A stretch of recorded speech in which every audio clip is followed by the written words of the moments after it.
எல்லோருக்கும் வணக்கம். Welcome to Sumitra's kitchen. இன்றைக்கி கோதுமை மாவில் அல்வா எப்படி பண்ணுறதுன்னு பார்க்கலாம். இதுக்கு நல்லா ஒரு 10 முந்திரி பருப்பு, ஒரு 10 பாதாம் பருப்பு எடுத்துக்கோங்க. 1 கப் கோதுமை மாவு எடுத்துக்கோங்க. இந்த 1 கப் கோதுமை மாவை நான் மிக்சியில் போட்டு வச்சுருக்கேன். 1க்கு 2.25 2.5 சர்க்கரை எடுத்துக்கலாங்க. நான் மோரார்லஸ் ஒரு 2.25 சர்க்கரை எடுத்திருக்கேன்.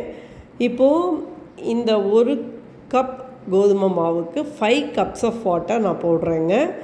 ஓகே, இப்போது இந்த கோதுமை மாவு மிக்சியில் போட்டிருக்கோம் இல்லைங்க, அதில் ஒரு அரை கப்பு தண்ணி போட்டுட்டு நல்லா நைஸாக அதை அரைச்சிடுங்க. இப்போது நீங்கள் ஒரு வாண்டியில் ஒரு ஸ்பூன் நெய் போட்டுட்டு முந்திரி பாதாம்லாம் நல்லா சின்ன சின்னதாக கட் பண்ணி அதை நல்லா செவக்க வறுத்து எடுத்து வச்சுக்கோங்க. இந்த கோதுமை மாவு இருக்கு இல்லைங்க, அதில் கொஞ்சம் வாட்டர், மீதி இருக்கிற வாட்டர், இப்போ அரை கப் போட்டுக்கோ, மீதி 4.5 கப் இருக்கும் இல்லைங்க, அந்த 4 கப்பு வாட்டரையும் அதில் சேர்த்து நல்லா அதை மிக்ஸ் பண்ணி அதே வாண்டியில் கொட்டிடுங்க. அதை நல்லா மிக்ஸ் பண்ணிகிட்டே இருக்கணுங்க. அதுக்குள்ளே இந்த பக்கம் இன்னொரு வாண்டி எடுத்து அதில் அந்த ஒரு அரை கப் எக்ஸ்ட்ரா எடுத்தோம் இல்லைங்களா, அந்த சர்க்கரையை இதில் போடுங்க. இந்த சுகரை நம்ம கேரமலைசேஷன் பண்ண போகிறோங்க. அதனால் அப்பப்போ அதை ஃப்ரை பண்ணால் போதும். நீங்கள் அது பாட்டுக்கு ஃப்ரை ஆகிட்டு இருக்கட்டும். இந்த பக்கம் இந்த கோதுமை மாவை நல்லா கிண்டி விடுங்க. இப்போ நம்ம 4.5 டம்ளர் தண்ணி தான் போட்டிருக்கோம். இன்னும் அரை டம்ளர் தண்ணி இருக்குது, அது இருக்கட்டும். இப்போ பாருங்கள், இது கொஞ்சம் நாள் கெட்டியாக வந்துடுச்சு. இப்போ இதில் நம்ம என்ன பண்ண போகிறோம்னா, அந்த சுகர் இருக்குது இல்லைங்களா, 2 கப் சுகர், அதை போட்டுட்டு நல்லா மிக்ஸ் பண்ணுங்கள். இந்த பக்கம் சைமல்டேனியஸாக சுகர் பார்த்திங்கன்னா இந்த மாதிரி ஆகும், கொஞ்சம் கட்டி கட்டியாக ஆகிடும். இப்போது மேக்ஸிமம் போத் சைட்ஸ் நீங்கள் நல்லா மிக்ஸ் பண்ணிகிட்டே இருங்க.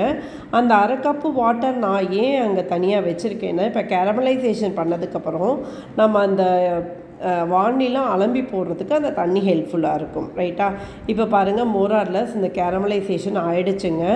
இந்த மாதிரி ஒரு ப்ரௌன் கலரில் வந்துட்டால் அது கேரமலைசேஷன் ஆகிடுச்சுன்னு அர்த்தம்.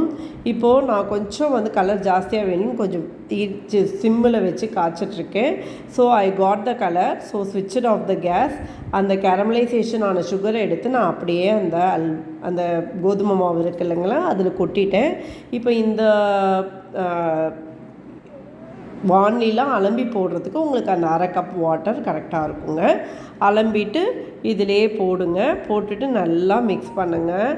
இதை பொறுத்த வரைக்கும் எல்லா வீடியோஸ்லேயும் அரை கப் நெய் சொல்கிறாங்க. அரை கப் நெய் சுத்தமாக பத்தாதுங்க, 1 கப் நெய் வேணும். இப்போது இது என்ன பண்ணணுன்னா, இது கிண்டிகிட்டே இருக்கணுங்க. கொஞ்சம் கெட்டியானவுடனே நெய் போடணும், கிண்டிகிட்டே இருக்கணும். கெட்டியானவுடனே நெய் போடணும்.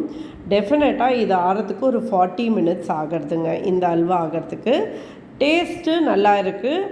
ஆனால் நம்ம கோதுமையில் பால் எடுத்து பண்ணுவோம் பாருங்களேன், அந்த அல்வாவோட டேஸ்ட்டை கம்பேர் பண்ணும்போது இது ஒரு 90% நமக்கு இந்த டேஸ்ட்டு கிடைக்குது.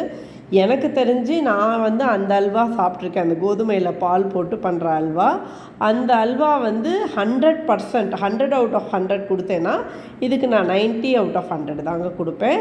இதுக்கு அப்பப்போ நெய் வேணுன்றப்ப போட்டு பாருங்கள், நெய் போட்டு கிண்டிகிட்டே இருங்க. இதுக்கு நான் அரை டம்ளர் நெய் எடுத்து வச்சுருந்தேங்க, அது பத்தலை. நியர்லி 1 டம்ளர் நெய் வேணுமா இருந்தது. இது உங்களால் ஒரு 40 மினிட்ஸ் கண்டினியூஸாக கிண்ட முடியும்னா மாத்திரம் இந்த அல்வாவுக்கு போங்கங்க. அல்வானாலே கிண்டி தாங்க ஆகணும். பாருங்கள், இப்போ சைடெல்லாம் விட்டு வருது. அந்த வறுத்த முந்திரி பருப்பு இருக்கு இல்லையாங்க, அதை போட்டுட்டேன். தென் பின்னாடியே ஏலக்காய் தூளும் போட்டுட்டேன். பார்த்தீங்களா, இப்போது அந்த கோதுமை மாவோட கலரும் கொஞ்சம் மாறிடுச்சு. அந்த கேரமலைசேஷன் நம்ம பண்ணதுனால இந்த மோரார்லஸ் ஒரு மாதிரி ஒரு நல்ல இந்த கலர் வந்திருக்குங்க, ஒரு ப்ரௌன் கலர் வந்திருக்கு. நல்லா மிக்ஸ் பண்ணுங்கள். எப்போவுமே ஏலக்காய் பொடி போட்டுட்டு மேலே கொஞ்சம் நெய் போட்டு மிக்ஸ் பண்ணிங்கன்னா அந்த ஏலக்காய் தூள் உங்களோட பண்டம் ஃபுல்லாக கரெக்டாக யூனிஃபார்மாக அது ஸ்ப்ளிட் ஆகும். பாருங்கள், இந்த மாதிரி சுற்றுற ஸ்டேஜ் வருங்க.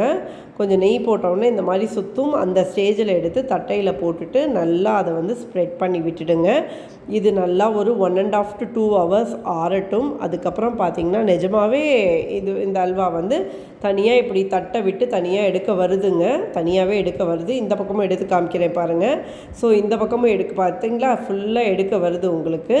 ஸோ அதனால் என்னன்னா கேக் போட வருது.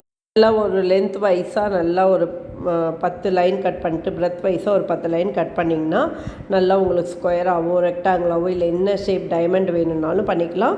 பண்ணிவிட்டு அதை வந்து ஒரு நல்ல ஏர் டைட்டு ட்ரை பாக்ஸில் எடுத்து வச்சிங்கன்னா ஒரு 3 டேஸுங்க ரெஃப்ரிஜரேட் பண்ணாமல் சாப்பிட்லாங்க. நல்லா தாங்க இருக்குது 3 டேஸு. பட் 3 டேஸ்க்கு மேலே நீங்கள் வைக்கணும் அப்படின்னு இருந்தீங்கன்னா ஃப்ரிட்ஜில் வச்சுக்கோங்க. உங்களால் அல்வா கிண்ட முடியும்னா இதை ட்ரை பண்ணுங்கள். இதுக்கு கீழே நான் சம்பா கோதுமை பாலில் நான் பண்ண அல்வாவோட ரெசிபி லிங்க் கொடுக்குறேன். அதையும் ட்ரை பண்ணுங்கள். Give your feedback. தேங்க்யூ.